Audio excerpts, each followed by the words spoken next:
All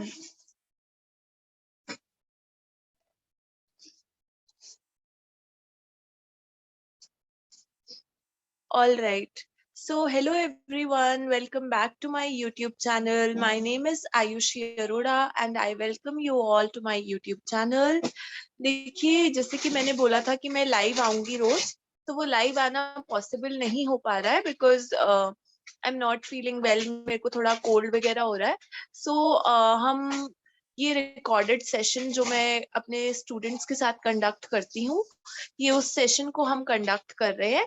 और इसके बाद में फिर हम ये यही वाली रिकॉर्डिंग मैं आप सबके साथ में YouTube पे शेयर कर दिया करूंगी. इसका जो पहले वाला पार्ट है वो ऑलरेडी हम रिकॉर्ड कर चुके हैं. आज हम क्लास 12th हिस्ट्री को कंटिन्यू कर रहे हैं. Class 12th history of CBSE board. So एक बार बेटा आप चैप्टर का नाम शो कर दे PDF में.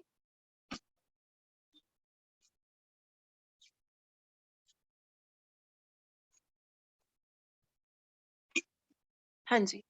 तो जैसे कि हमारे चैप्टर का नाम है Kings, farmers and towns, early states and economies. तो इस चैप्टर के अंदर हम किंग्स के बारे में पढ़ेंगे, यानी कि राजा के बारे में पढ़ेंगे.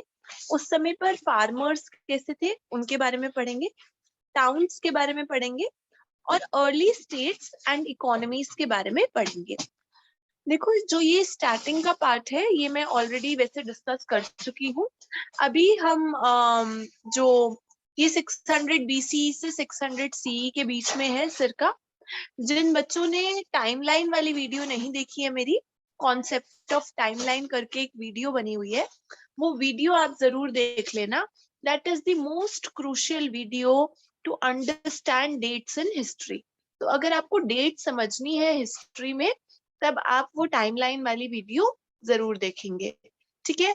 अब हम ऊपर का पोर्शन डिस्कस कर चुके हैं, तो जहां से हमें डिस्कस करना है यूनिट 5 से वो खोल लीजिए.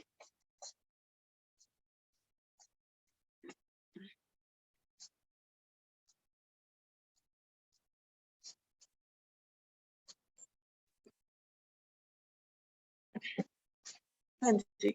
यूनिट 5 में भी हम काफी कुछ मेरे ख्याल से डिस्कस कर चुके थे.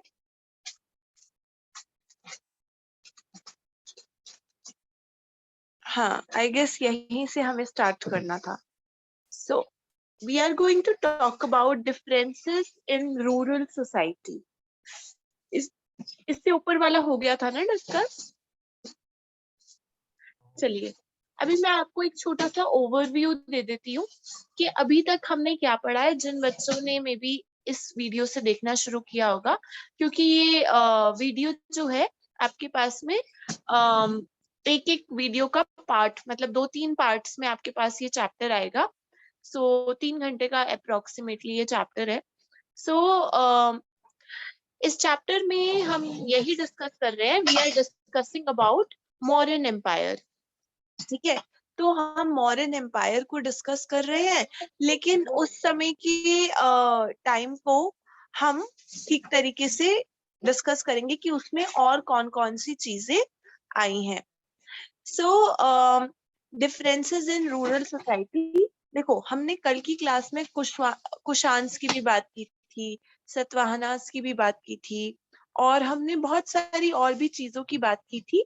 आज हम बात करेंगे डिफरेंसेस इन रूरल सोसाइटी की, यानी कि गांव के अंदर. Rural area means village area. तो विलेज एरिया के अंदर उस समय पर कैसी सोसाइटी थी, उसको आज हम डिस्कस करेंगे. एक सेकंड बेटा, आप रिकॉर्डिंग पॉज करेंगे? एक सेकंड पॉज कर. All right.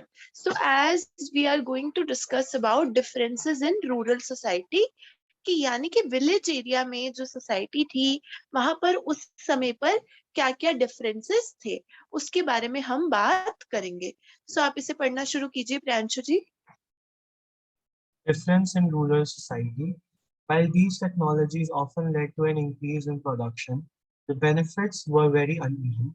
What is evident is that there were a growing differentiation amongst people engaged in agriculture. Stories, stories, especially within the Buddhist tradition, refer to the landless agricultural laborers, small peasants, and well peasants as well as large landholders.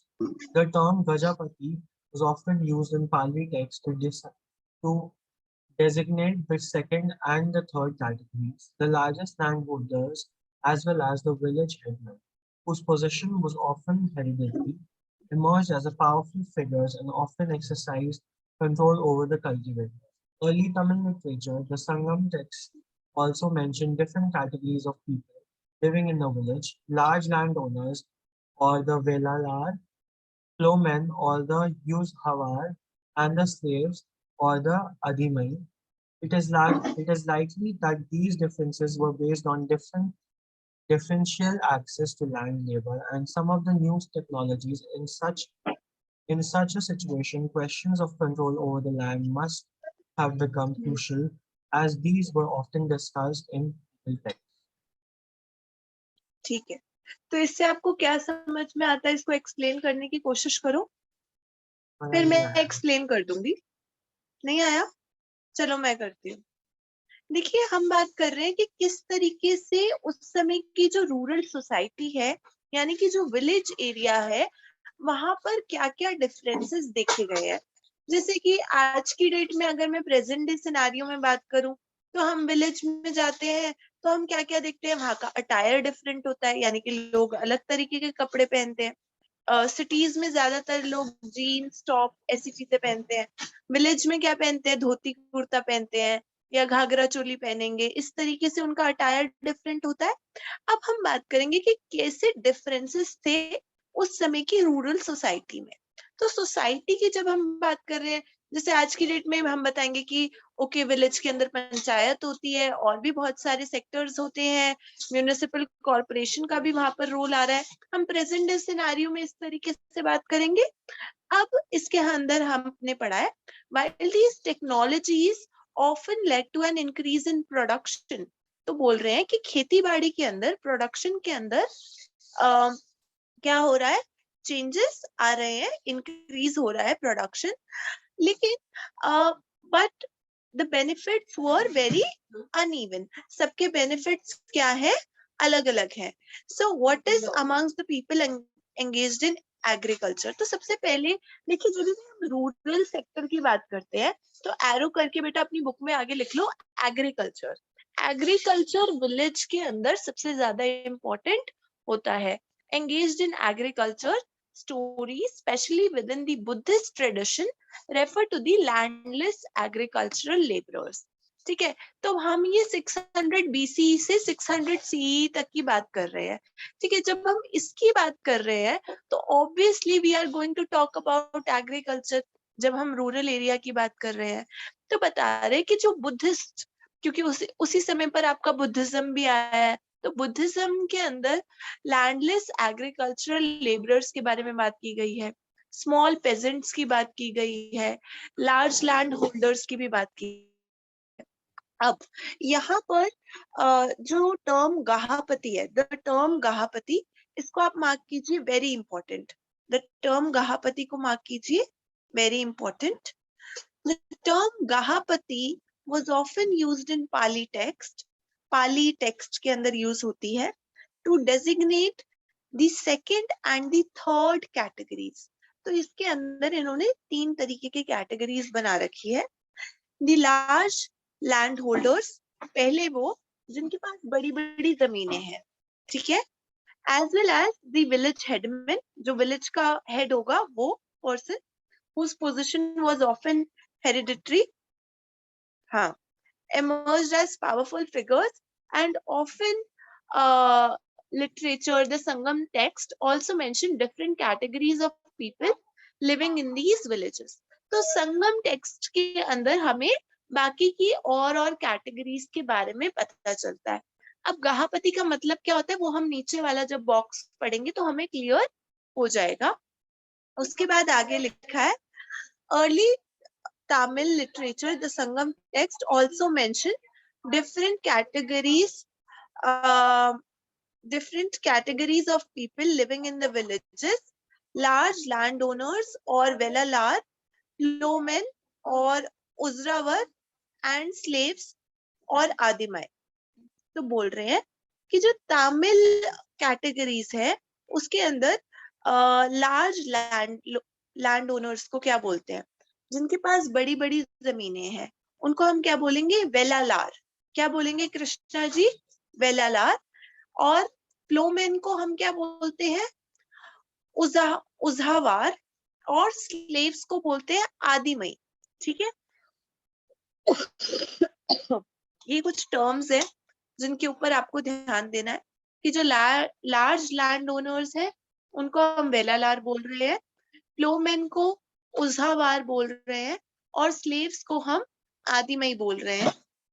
ठीक है, इसको underline कर लेना तीनों words को। It is likely that these differences were based on differential access to land, labor and some of the new technologies. तो बोल रहे हैं कि ये जो differences है लैंड में, लेबर में, टेक्नोलॉजीज में, हर एक चीज में क्या आ रहा है, हमें डिफरेंसेस दिखाई दे रहे हैं।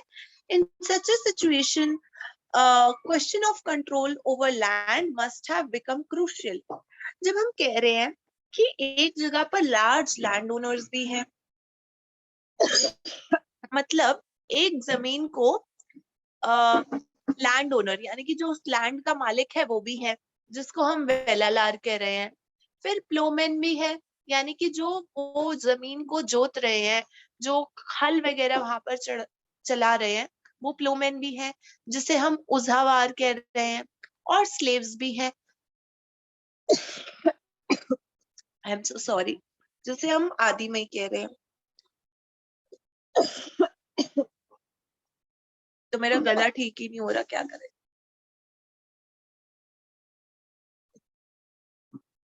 चलिए ठीक है, तो ये लोग जो है, ये लोग क्या कर रहे हैं, लैंड को कंट्रोल कर रहे हैं। तो ऑब्वियसली ओनरशिप तो क्वेश्चन होगी ना। लैंड ओनर सोचेगा कि ये मेरा लैंड है, जो फार्मर उस पे हल चला रहा है वो सोचेगा ये मेरा लैंड है, जो स्लेव्स उस लैंड से बॉन्डेड लेबर का जो काम करेंगे वो सोचेंगे ये हमारी लैंड है।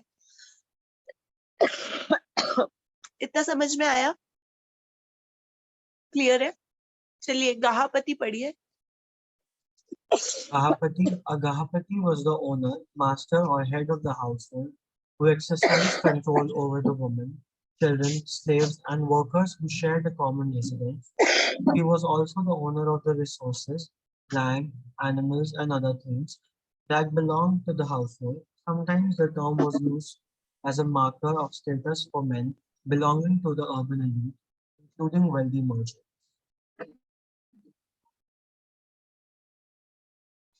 हाँ जी, क्या समझ में आया? कि जो गृहपति होते हैं वो घर के हेड होते हैं और घर का ओनर होता है। वो उनका कंट्रोल वुमेन पे, चिल्ड्रन पे, स्लेव्स और वर्कर्स उनके अंदर काम कर रहे होता है। वो लैंड के ओनर हाँ होते हैं जी, और एनिमल्स और जो भी घर के रिसोर्सेज होते हैं उनके ओनर होते हैं। और जो गृहपति जो टर्म यूज किया जाता है वो एक स्टेटस के लिए यूज किया जाता है मैन के लिए और वेल्दी मर्चेंट्स। ठीक है। तो गहापति का मतलब क्या हो गया? somebody who is the owner, who is the master or the head of the household। ठीक है, तो यानी कि गहापति यानी कि गहा मीन्स ग्रह, यानी कि घर का जो ओनर है, जो पति है, जो राजा है, जो रूलर है, जो हेड है, जो कि सारी चीजों को क्या कर रहा है, कंट्रोल कर रहा है। obviously the head of the family is going to control each and everything. So the term Gahapati was often, जो ऊपर हमने पढ़ा था, the term Gahapati was often used in Pali text to designate the second and third categories. तो second और third categories को denote करने के लिए हम उन्हें क्या बुलाते हैं? गहापति बुलाते हैं। ठीक है, गहापति को अंडरलाइन कर लो बेटा। गहापति was the owner, master or head of a household who exercised control over the women, children, slaves and workers who shared a common residence। यानी कि जितने भी लोग उसके रेजिडेंस के अंदर आते हैं उसके घर के अंदर आते हैं, उन सब के ऊपर वो कंट्रोल रखता है। गहापति देखो वो विमेन के ऊपर कंट्रोल रख रहे हैं, तो ऑब्वियसली यहाँ पर शो हो रहा है कि एक मेल है जो कि जिसको गहापति बोला जा रहा है, वो चिल्ड्रन के ऊपर कंट्रोल रख रहे हैं, स्लेव्स के ऊपर कंट्रोल रख रहे हैं, वर्कर्स के ऊपर कंट्रोल रख रहे हैं। और जनरली ये जो वेल्दी मर्चेंट्स होते हैं वो ज्यादातर गहापति होते हैं। समझ में आ गया? इतना क्लियर है? देखिए गहापति से 1 मार्कर आपके बोर्ड एग्जाम में पूछ सकते हैं, वेरी इंपॉर्टेंट। 1 मार्कर बेटा वेलालार से भी आ सकता है कि what do you understand by the term Vellalar, तो आपको 4 ऑप्शंस दे देंगे, लैंड ओनर्स, फ्लोमैन या स्लेव्स। तो आपको चूज करना होगा वेलालार का मतलब लैंड ओनर्स है। इसी तरीके से उजावार फ्लोमैन के लिए भी आ सकता है और स्लेव्स के लिए भी आ सकता है आदिमई। ठीक है, ये और गहापति के ऊपर क्वेश्चन आ सकता है कि what do you understand by the term gahapati, और गहापति के आप बताएंगे कि head of the household होता है। इतना समझ में आ गया? चलिए आगे करिए।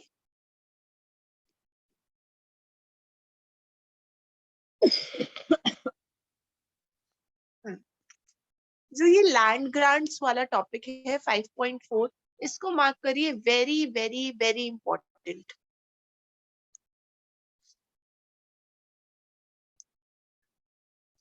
देखो इसके अंदर हम बात करने वाले हैं land grants and the new rural elites. Land grants मतलब कि जब जमीनों का दान दिया जाता था राजा महाराजाओं के टाइम पर, ऑब्वियसली वो लोग क्या करते थे, जमीनों को दान में देते थे।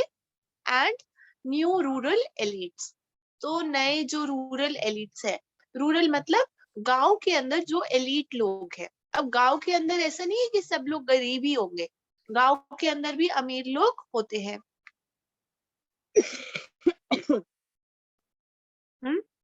ठीक है, 1 सेकेंड बेटा आप वीडियो पॉज कर दो, मैं 1 सेकेंड में विक्स।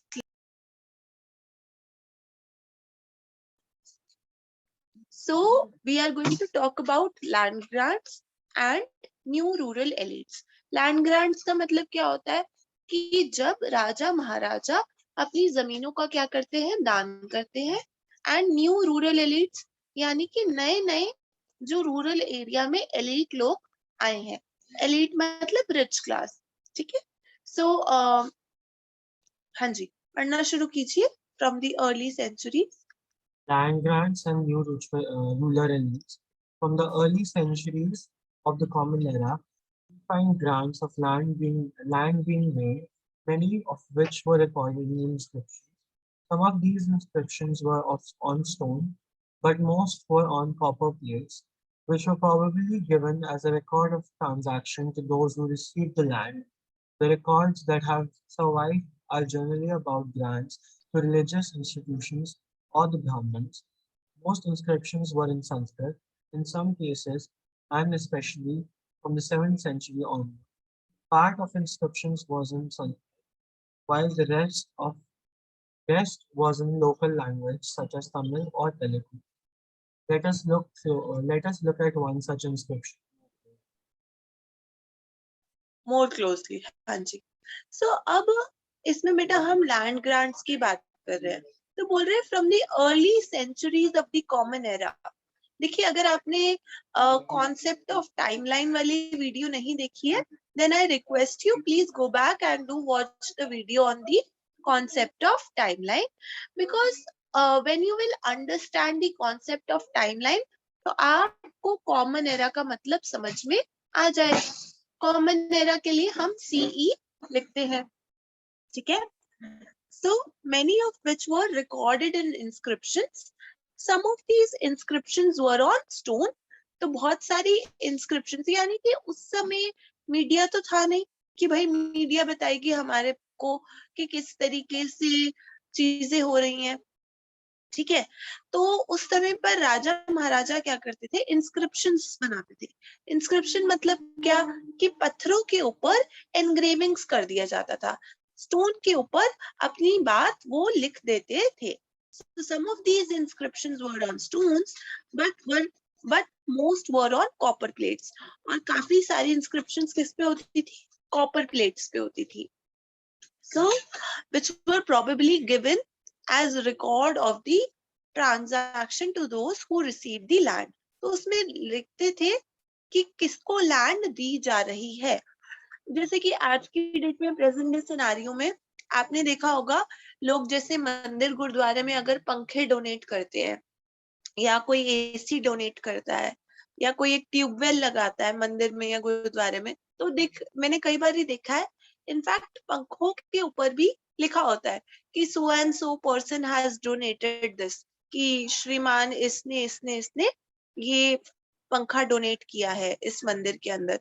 तो लोग क्या करते हैं, ये दिखाने के लिए कि वी आर पावरफुल इनफ, वो लिखा होता है. अगर आप कोई बेंच पे भी बैठोगे पब्लिक प्लेस में तो आप देखते हो लिखा होता है ये बेंच दिल्ली सरकार द्वारा लगाए गए हैं या किसी और गवर्नमेंट ने, जो भी है, ठीक है. तो सिमिलर मैनर में हम क्या समझ रहे हैं कि उस समय पर भी उस समय पर भी राजा को दिखाना है कि राजा कितना पावरफुल है. तो राजा कितना पावरफुल है, अगर ये राजा को दिखाना है तो वो क्या करते थे, इंस्क्रिप्शंस यानी कि पत्थरों के ऊपर लिख देते थे कि हमने ये लैंड किसी और को डोनेट किया है. ये मोस्ट इम्पोर्टेंट है. अगर आपका ये एमसीक्यू की जगह अगर रिटन पेपर हो रहा होता ना बेटा, तो यहाँ से क्वेश्चन आता ही आता है, ठीक है. और एमसीक्यू में भी बना लेंगे आगे ये क्वेश्चन. सो बोल रहे हैं कि the records that have survived are generally about grants to the religious institutions or to brahmanas. बोल रहे हैं कि ये जो grants कर रहे हैं हम किसको कर रहे हैं, religious institutions को. obviously हम religious institution को ही तो donate करते हैं ना. जैसे मैंने अभी आपको एग्जांपल दिया, कोई मंदिर में पंखा लगवा देता है या गुरुद्वारे में कुछ लगवा देते हैं या इस तरीके से. और टू ब्राह्मणास, ब्राह्मण्स को देते थे. मोस्ट इंस्क्रिप्शंस वर इन संस्कृत, ज्यादातर इंस्क्रिप्शन संस्कृत में ही है इन सम केसेस, एंड और कुछ लोकल लैंग्वेजेस में है, ठीक है, सच एज तमिल और तेलुगु. अब हम एक इंस्क्रिप्शन की बात करेंगे, हम प्रभावती गुप्ता के बारे में बात करेंगे. She is the most important person of our chapter. इसको मोस्ट इम्पोर्टेंट मार्क कर लो, प्रभावती गुप्ता. यहाँ से बेटा आपका एमसीक्यू बोर्ड एग्जाम के लिए आ सकता है, मोस्ट इम्पोर्टेंट, ठीक है. चलिए पढ़िए. Prabhavati Gupta was a daughter of one of the most important ruler. important ruler, Chandragupta II, 375 to 415 CE. बेटा आवाज थोड़ी ना कम आ रही है, आवाज थोड़ी क्लियरली बोलने की कोशिश करो. Was married into another important ruling family, that was the Vatakas, who were powerful in Midland. According to Sanskrit legal texts, women were not supposed to have independent such as land. However, this inscription indicates that Prabhavati Gupta had access to land, which she then granted. This may have been because she was one of the few known from early Indian history, and her situation was therefore exceptional. It is also possible that provisions of legal texts were not uniformly implemented. देखो उस समय पर, अभी पहले इसको समझा देती हूँ, फिर मैं आपको आगे इसको हिस्ट्री से कोरिलेट करेंगे. देखिए Prabhavati Gupta was the daughter of one of the most important rulers. यानी कि प्रभावती गुप्ता एक बहुत ही महत्वपूर्ण राजा की बेटी है इन दी अर्ली इंडियन हिस्ट्री में. यहाँ पर लिखा है चंद्रगुप्ता टू. ये चंद्रगुप्ता टू की बेटी है. इसको प्लीज चंद्रगुप्ता मौर्य से इंटरलिंक मत करना. ये चंद्रगुप्ता टू अलग है और चंद्रगुप्ता मौर्य आपके अलग है, ठीक है. तो प्रभावती गुप्ता चंद्रगुप्ता टू की बेटी है, which is उनका टाइम पीरियड चंद्रगुप्ता टू का दे रखा है. सी डॉट का मतलब होता है सिरका, सिरका का मतलब होता है अप्रोक्सीमेटली, सिरका 375 से लेकर 415 सीई तक। देखिए जिनको ये नहीं पता सिरका का मतलब क्या होता है, सीई का मतलब क्या होता है, बीसीई का मतलब क्या होता है, तो उसके लिए please go back and do watch my video on the concept of timeline. तो उसमें तो मैं बोर्ड पे पढ़ा रही हूँ, तब हम ऐसा पीडीएफ वाला भी नहीं कर रहे थे, तो उसमें मैं बोर्ड पे पढ़ा रही हूँ, वो काफी अच्छा है, उसको आप एक बार जरूर देखना, तो आपको डेट समझ में आने लग जाएंगे। तो प्रभावती गुप्ता से पहला एमसीक्यू ये बन सकता है कि वो किसकी डॉटर थी। ठीक है, तो पहला एमसीक्यू आप बताएंगे कि वो चंद्रगुप्ता 2 की डॉटर थी। बेटा अगर ऑप्शन में चंद्रगुप्ता मौर्य लिखा होगा तो उसको टिक नहीं करना है, आपको चंद्रगुप्ता 2 को टिक मार्क करना है।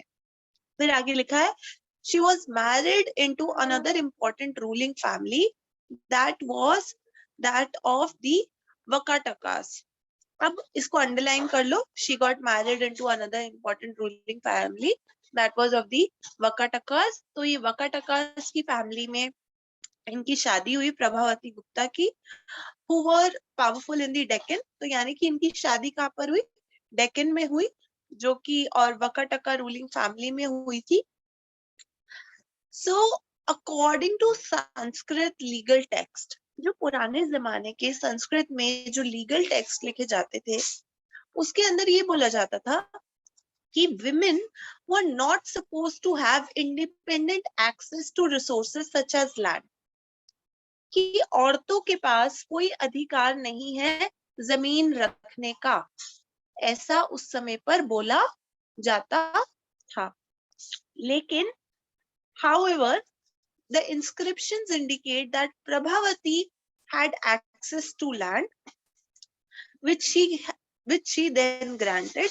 This may have been because she was a queen, one of the few known from the early Indian history, and her situation was therefore exceptional।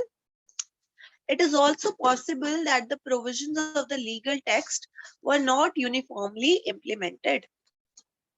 पुराने जमाने में इस तरीके से लीगल टेक्स्ट में बोला जाता है कि औरतों को प्रॉपर्टी रखने का कोई भी अधिकार नहीं है, कि औरतों को प्रॉपर्टी रखने का कोई भी अधिकार नहीं है, इस तरीके से बोला जाता था। पर हमें एक इंस्क्रिप्शन मिली है जिसके अंदर ये लिखा हुआ है कि जो प्रभावती गुप्ता है उन्होंने क्या किया था, प्रभावती गुप्ता ने लैंड को डोनेट किया है। तो इनकी बात को हम बोल सकते हैं कि हो सकता है कि ये एक एक्सेप्शनल हो। एक्सेप्शनल क्यों हो, क्योंकि ये एक रानी है, रानी है तो ये एक्सेप्शनल बात हो गई इनके लिए कि इन्होंने डोनेट कर दिया। तो ऑब्वियसली उस समय की जो बाकी की विमेन है क्या उनके पास लैंड रखने का अधिकार है कि नहीं, इस तरीके के क्वेश्चंस हमारे मन के अंदर इमर्ज हो रहे हैं। समझ में आ रही है बात, कि हम यही सोचेंगे ना, अच्छा ये तो रानी थी तो इन्होंने लैंड डोनेट कर दिया, क्या बाकी औरतों को अधिकार था उस समय पर लैंड डोनेट करने का या लैंड को खुद रखने का।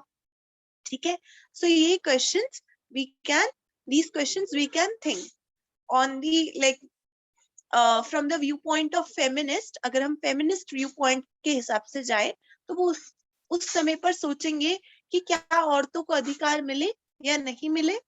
ठीक है, फेमिनिस्ट लेंस से देखा जाए तो। आगे पढ़िए। The inscription also gives us an idea about rural population. These included Brahmins and the peasants, as well as others who were expected to provide large range of produce to the king or his representatives. And according to the inscription, they would have to obey the new lord of the village and perhaps pay him all the dues. हाँ जी, ये paragraph समझाइए बेटा। मैंने बताया कि जो inscription है उससे हमें वहाँ की पॉपुलेशन का भी आइडिया पता लगता है, जिसमें ज़्यादा से ज़्यादा ब्राह्मण्स इंक्लूड होते थे और पीजेंट्स इंक्लूड होते थे, और जो बहुत वाइड रेंज में जो था उनको अपना जो भी प्रोड्यूस और होता था उसको वो किंग को देते थे। हाँ। और इंस्क्रिप्शन में भी बताया कि उन्हें जो भी विलेज का जो भी हेड होता था उसे ओबे करना होता था, और जो भी उसे टैक्सेस और जो भी रेवेन्यू होते थे वो लॉर्ड होता था उसको पे करता। सो बेसिकली इंस्क्रिप्शन से हमें पता चल रहा है ना, अगर कोई इंस्क्रिप्शन होगी तो उसमें राजा बताएगा कि मैंने सो एंड सो लैंड एक ब्राह्मण को डोनेट किया। अरे ब्राह्मण को डोनेट किया तो उस समय पर ब्राह्मण की पोजीशन हम समझ पाएंगे। और फिर वो इंस्क्रिप्शन में ये भी लिखा होगा कि ये वाला लैंड चलो ब्राह्मण्स को डोनेट किया, और एक जगह पर ये लिखा होगा कि जितने भी फार्मर्स हैं वो अपना प्रोड्यूस, यानी कि खेती बाड़ी से जो भी प्रोड्यूस निकल के आ रहा है वो प्रोड्यूस किसको दे रहे हैं, राजा को दे रहे हैं, या थोड़ा टैक्स भर रहे हैं।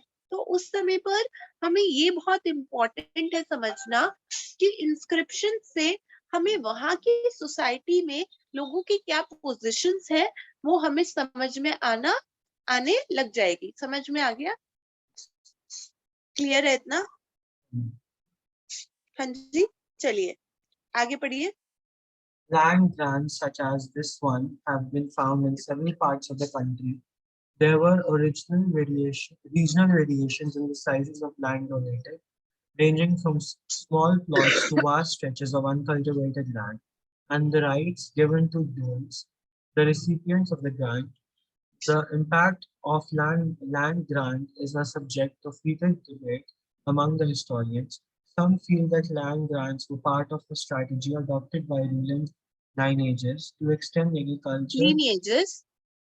lineages, extended to extended agriculture to new areas. Others suggest that land grants were indicated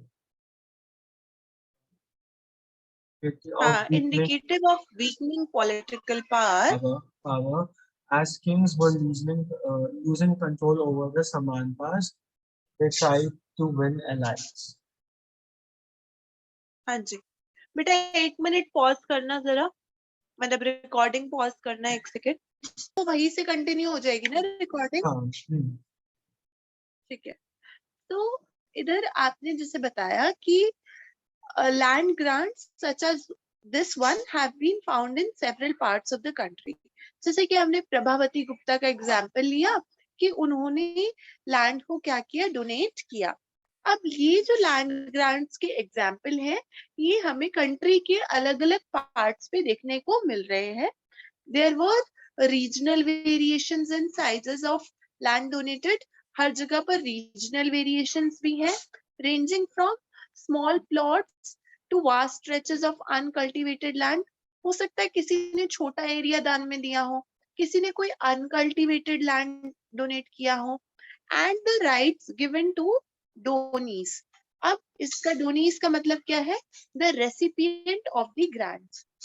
यानी कि एक बंदा जो कि डोनेट कर रहा है और एक जिसको डोनेशन मिल रहा है, उसके भी क्या उसके राइट्स हैं जो कि उसे लैंड डोनेट होने के साथ साथ मिलेंगे, उसके बारे में भी बातचीत की गई है। ठीक है, कि मान लो मैं आपको अगर एक लैंड डोनेट कर रही हूँ, मैं अगर एक क्वीन हूँ और मान लो मेरा नाम प्रभावती गुप्ता है और आप एक जगह के ब्राह्मण है और मैं आपको एक लैंड डोनेट कर रही हूँ, तो ऐसा नहीं है कि मैंने आपको लैंड डोनेट किया तो मैंने आपको खरीद लिया। ऐसा पॉसिबल है? नहीं पॉसिबल। सो वही बता रहे हैं कि उस समय पर वो जो लैंड दी जाती थी वो ये बता रहे हैं कि वो लैंड ग्रांट तो हो रही है लेकिन उसके भी डोनी के भी कुछ राइट्स है। ऐसा नहीं है कि आपने लैंड दे दिया तो आपने उस बंदे को खरीद लिया या आपने उसके सारे राइट्स ले लिए। That was not present. ठीक है, आगे the impact of land grants is a subject of a heated debate among historians. तो जितने भी आपके historians हैं वो इन सब बातों के ऊपर डिबेट करते ही रहते हैं। and others suggest that land grants were indicative of the weakening political power as kings were losing control over their samantas. अब बात कर रहे हैं कि जो लैंड ग्रांट हम कर रहे हैं यानी कि जमीन की जो डोनेशन हो रही है ये क्या इंडिकेट कर रहा है? of the weakening political power, कि कहीं ना कहीं आपकी political power क्या हो रही है, weak हो रही है, as kings were losing control over their samantas. कल की क्लास में भी हमने सामंतास क्या होते हैं इसके ऊपर बात की थी. मैंने सामंत के बारे में बताया था ना, चीफडम्स के बारे में जब हमने बात की थी तब हमने सामंत को पढ़ा था. तो कह रहे हैं कि जो हम लैंड डोनेट कर रहे हैं ये सिंबलाइज कर रहा है कि किंग क्या कर रहे हैं, लूज कर रहे हैं अपने पॉलिटिकल कंट्रोल को. आगे पढ़िए. They tried to win allies. आगे. They tried to win allies by making grants of land. They also feel that kings tried to project themselves as supermen, as we saw in the previous section. Because they were losing control, they wanted to present at least the facade of power. हाँ. So basically, in order to show that the king is very much powerful, the king is the supreme being. तो हमने कल भी बात की थी बेटा कि किंग अपने आप को क्या शो करना चाहता था. जब 4.1 या 4.2 में हमने रीड किया था डिवाइन किंग के बारे में कि किंग अपने आप को डिवाइन सिंबलाइज करना चाह रहा है. तो ऑब्वियसली जब वो किंग किसी को लैंड डोनेट कर रहा है तो उस पर्सन को तो वो अच्छा ही लगेगा. अगर मैं किंग हूं और आप एक ब्राह्मण है और मैं आपको एक लैंड डोनेट करती हूँ तो आपको तो king obviously you gonna respect the king. आप किंग को रिस्पेक्ट करेंगे कि उस किंग ने हमें देखो कितना अच्छा है, उन्होंने हमें लैंड डोनेट किया. सो ये जो कॉन्सेप्ट है सुपरमैन का कि जैसे हम लोग अभी आज की डेट में टीवी कार्टून्स में क्या आता है, स्पाइडरमैन, बैटमैन, इस तरीके से. सो उस समय पर सुपरमैन का कॉन्सेप्ट था. Superman means a person who is powerful enough. ठीक है, जिसको सब पूछ रहे हैं. सो किंग को सुपरमैन बोला गया है क्योंकि वो लैंड डोनेट कर रहे हैं और ताकि वो अपनी पावर को शो कर सके. देखो ये सोर्स नंबर 8 है प्रभावती गुप्ता का, ये काफी इंपॉर्टेंट है. इसके अंदर Prabhavati Gupta and the village of Danguna. ठीक है, तो बेसिकली इसमें ये टेक्स्ट में बता रखा है कि प्रभावती गुप्ता ने एक जो लैंड डोनेट की थी उसके बारे में है ये. ठीक है, इसको बिल्कुल एक एक चीज को हम रीड नहीं कर सकते हैं बट ये मोटा मोटा उसी के बारे में है. समझ में आ गया? ये बहुत इंपॉर्टेंट सोर्स है. मैं बाद में आपके साथ सोर्सेस डिस्कस करूंगी, अभी सोर्सेस डिस्कस नहीं कर रहे. आगे चलो.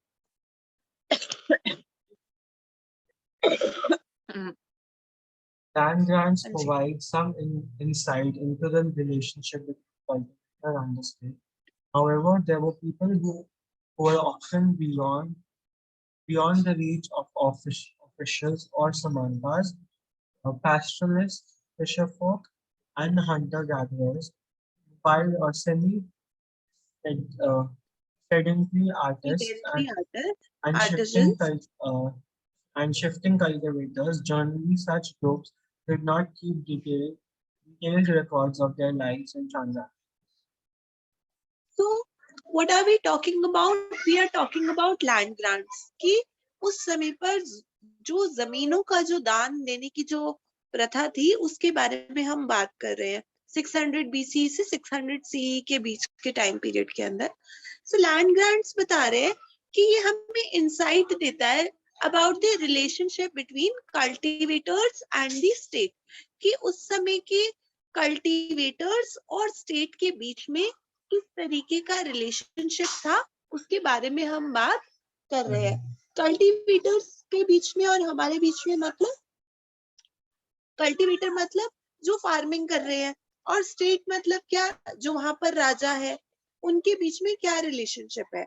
There were people who were often beyond the reach of officials or samantas. ऐसे भी बहुत सारे लोग थे उस समय पर जो कि ऑफिशियल्स और समंतास की रीच के बाहर थे. पैस्ट्रलिस्ट हो गए, फिशर फोक हो गए, हंटर गैदरर्स हो गए, या फिर सीडेंट्री आर्टिजन्स हो गए, या फिर शिफ्टिंग कल्टीवेटर्स वाले लोग हो गए. So such groups did not keep detailed records of the lives and transactions. हर कोई तो नहीं लिख रहा ना हर एक चीज को.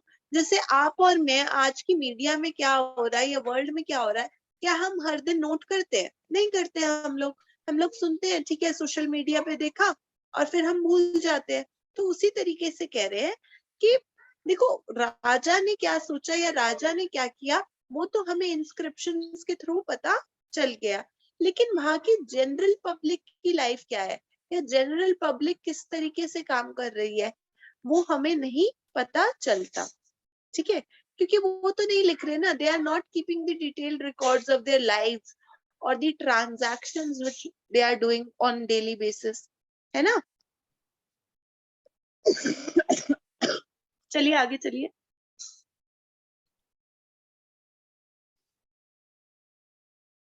हाँ जी.